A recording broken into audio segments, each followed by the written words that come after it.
This is episode 156 of the Focused Mindset Podcast. Today, we're going to talk about what I think we can learn from all the time that we spend in our car. And I'm going to tell you some stories about the rides that I had in the car with my family. And then we're going to go over 7 solution-focused questions that you can use as journal prompts or conversation starters. You can get all 35 of my solution-focused questions by hopping over to my website, and that is the free giveaway right now. All right, let's get into this episode.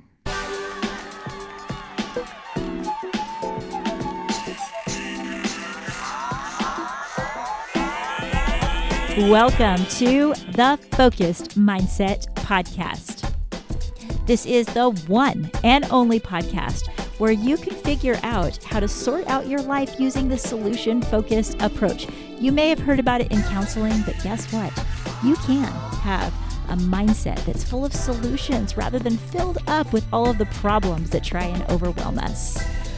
I'm Cher Kretz. I am a solution-focused life coach and I'm a school counselor. Here, we discuss how you can be the best version of yourself in your home and with the people you love. Jump over to my website, thefocusedmindset.com, to learn more about our products and services. How much time do you spend in your car? Well, if you're anything like me, you spend far too much time than you'd like to admit. And so many things happen in our vehicles, and it's no longer just a place that we get from here to there. It ends up being a place where we make memories, good memories, bad memories, moments of our life. They happen in our car. We travel to work, home from work, to our practices. Sometimes I feel like I'm an Uber driver. But I've found that I treasure so many memories in the car. In our car, when my 3 girls were very little, we often listened to the IDK news. And who is the host of that news? Well, none other than my middle daughter, Cassidy. She was so creative. But she would talk about things with such confidence and not always be clear on if it was true or not. Well, IDK, as you know, stands for I don't know. And I don't remember exactly how it developed, but Cassidy began talking about things that were happening, and we started joking that it was like the IDK news.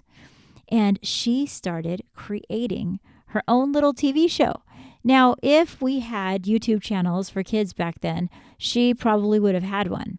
But all she had was her little handheld phone that we didn't even have, the cloud or anything. It was just way back when we had the little phones that you could add a list of people to. And she started recording her IDK news. And the 4 of us, we would look forward to what in the world Cassidy would come up with for the IDK news. It would always sound something like this. Welcome to the IDK news, where I think we tell you the right thing. Brought to you by, and then she'd think of whatever restaurant she had just gone to. McDonald's, where we do it. I don't even know the slogan, your way.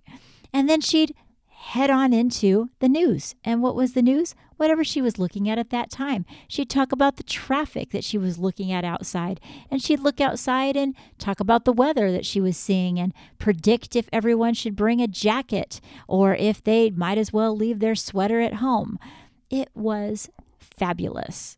And before you know it, she started adding to a list of people that she would send it to on her telephone. And the relatives would talk about it. And sometimes the sponsor would be my brother's band, Tango Kilo, or she would just call out a random relative that she knew was listening. It was so fun. It was just a great part of each one of our mornings. Such a creative spirit that she had. And honestly, my middle daughter always brings the joy. And that was just one example of how she'd just go for it. The IDK news. Now, sadly, that little phone got stolen. And of course, we can say, well, things get stolen, but that precious little device had all of those memories in it. And what I wouldn't give to have that little phone back. No, there wasn't any backup. There just wasn't that kind of thing back then. But now it just holds true in our memory. For a long time, I thought we had completely lost all of those recordings. And then one day, my husband's father was at our house and he took out his old flip phone and he said, "Hey, look what I still have on here." And there was one of the old IDK newses. He opened it up and said, "Listen." And there was my daughter's little, probably fourth grade voice saying, "Welcome to the IDK news." Right away, we all took out our telephones and literally recorded it from his flip phone because his phone is so old, he can't even send it from that phone to ours. But it's precious. It's horrible quality, but it's amazing because our memories mean so much. When I was thinking about car rides and how important it is that we treasure the times in our car rather than just let them pass by, that memory popped in my mind. Can you think of something special that happened in your car rides? Maybe a game you always used to play or a silly thing that might happen. Unfortunately, many times when we think of our car rides, we think of the negative things that happened. But life is 50-50. And it's up to us which 50% we choose to focus on. I have to be honest with you. For a while, I've been going through a negative thing in my head when I think about the drive in the car. Why? Because many times I would have a fear of being late. I realized by reading a book, How We Love, that I've been reading recently, that a lot of that came from some things that happened in my childhood. My mom, God love her, would have so much good intentions, but she doesn't really have an internal clock. So many times we would end up showing up late to things. And I didn't really even learn the concept of how to be on time. And there was a lot of anxiety in my heart around leaving. And that carrying into my adult life turned into a deep-rooted fear of being late that came out to my kids as stress. And I still deal with that today. In a recent conversation with my daughter, she was talking about how she has anxiety about leaving. And I know that that's based around many of her social anxiety that she deals with. But we had a conversation about how she also identifies that time of leaving as stressful because of some of the times when we left when things got stressful. How often did it happen? I don't know, but too often. The trouble is that because she had that talk with me and it made me so sad that I began to make that 50% larger and larger and larger. And it wasn't something I was doing consciously, but I was allowing it to happen.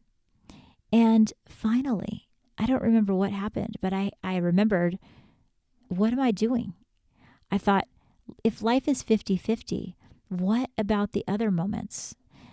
I had to think of the things I tell you, that we need to allow our mind to remember the 50% that's amazing, because if not, it will fade to the background and it will be as if that 50% didn't happen. I thought of all the many things we listened to in the car and the radio programs and the many prayers as they left their car. Well, that convicted me a lot because that negative space I was in was not meant for me to linger there.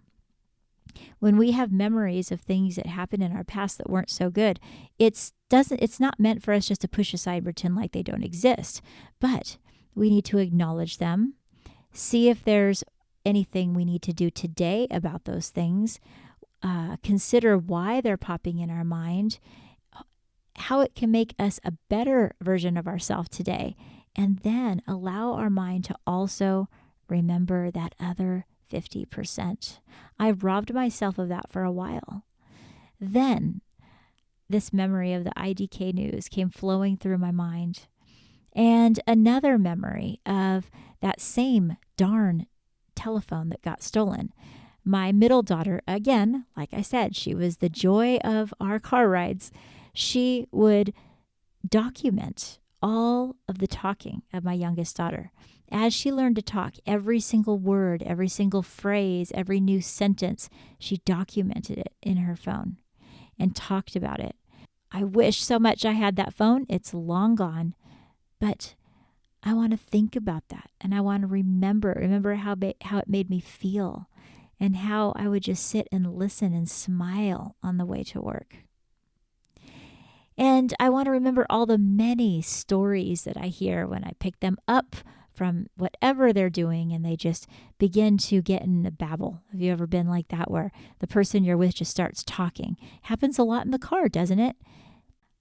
Today, I want to ask you to look for the moments when you're in the car that you can capitalize on in a positive way, that you can document them by journaling, that you can talk about the joy that happened, talk about the joy that you want to happen, talk about the things that you appreciate and treasure. I know that for me, even our long car rides have treasured memories, all built around the music that we'd listen to. And it's just those type of things are things that we push in the background like they're just us going from here to there. But sometimes they're the main thing we need to remember. So turn on your memory today. Think about the things that maybe you've pushed to the side that you don't want to forget, that's fading, and bring it up and talk about it. Talk about it with your loved ones. Laugh about it. It was so therapeutic for me. It doesn't do me any good to focus on the things that happened in the past that were stressful, and whether it happened too often or not, I can acknowledge it. It doesn't help me be any better today. The truth is, I've put a lot of provisions in place to make our car rides the most peaceful place ever today. My daughter, that we still drive back and forth from her to her schools and everywhere else, she doesn't even really know what it's like to have a stressful car ride because, like I've said before, when you know better, you do better. It's important for us to remember the past so it can help our today be better, and it will help us push into the future in a way that we can be proud, in a way that we cannot beat ourselves up and know that, hey, when the negative happens, of course, because life is 50-50. We take the good, we take the bad, and that is what our life is made of. And as we move into talking about our journaling questions, because it's week 3 of going through 7 solution-focused journaling questions. It's not only for journaling. It's also for conversation starters. Why not ask some of these things in the car? Some of the deepest, most impactful conversations I've had with my husband have been in the car. Because when we question things that we don't normally question, it makes our mind think, it makes us ponder. And why not try some of these journaling questions in your next car ride? Of course, they're designed for us to write in our journal. So however you utilize these, remember that you can take an entire week and it will bring you through the GPS system that I like to teach for our solution-focused practice. G means you're gathering your information. You're gathering your hopes for your life. P stands for plan with a purpose. With that preferred future in mind, you're going to make some plans that ring true to you and your values. And S stands for soaring forward. So let's go over these solution-focused journaling questions. You can write them at the top of any blank journal and then just let your mind go, just free write. Question 1. What can I do instead of what I've done in the past? Question 2. What evidence can I find that proves that I'm getting closer to my best hopes? Question 3. If your next task was easy, what would you be doing? Question 4. What difference does it make when I live by my values? Question 5. What difference will it make when I focus on my transformation? Question 6. When the boldest version of myself shows up, what am I doing? And question 7. What or who is helping me move forward towards my best hopes? Don't forget that my journal that I created just for you to build hope in your life, 30 Days to Higher Hopes, is available now on Amazon for way less money than you can get a meal anytime soon. You can pick up 30 Days to Higher Hopes. And every step of the journal will help you grow closer to the hopes that you have in your heart and your dreams that now need to move into hopes and move into action. So jump over to Amazon. Just look up my author name, Cher Kretz, CherKretz, or 30 Days to Higher Hopes, and you'll find it right there. It's time for me to get moving. And I know that you can put in practice very simple steps that can help you move closer to the person that you want to be. Acknowledge the things that you've done in your past. Don't dwell on the negative things, but acknowledge them. And then put your focus on the things that you're proud of that helps you remember the person that you want to be moving forward. And I'd like to hear how you are going to utilize your car trips to make them a highlight in your day. Feel free to get a hold of me by hopping to the website and looking under Contact Me. You can leave me a voicemail. You can leave me a quick email. My email is share@thefocusedmindset. So now it's time for us to go out and live solution focused. Before you go, don't forget to check the show notes where I'm going to leave the links to my social media and the different places you can find me. And I want to invite you to be a part of my email community. It's absolutely free, and this year I'm doing so much writing and so much reflecting, and I want to send things directly to you. I send the special notes to my email community, and you can email me right back. You have a direct line to ask me questions without any barriers of a website or anything. Check the show notes for that link, or go to thefocusedmindset.com. And if you click on getting the journal prompts, you also automatically are able to be a part of my community. And if you're interested in supporting this program, there's 3 ways to do it. 1, make sure you're following this program so it comes up as one of your favorites. 2, share it either on your social media or with someone you love straight to their email. And the 3rd is to leave a review, and I love reading those. By supporting this program, we're helping people be solution focused. See you next week.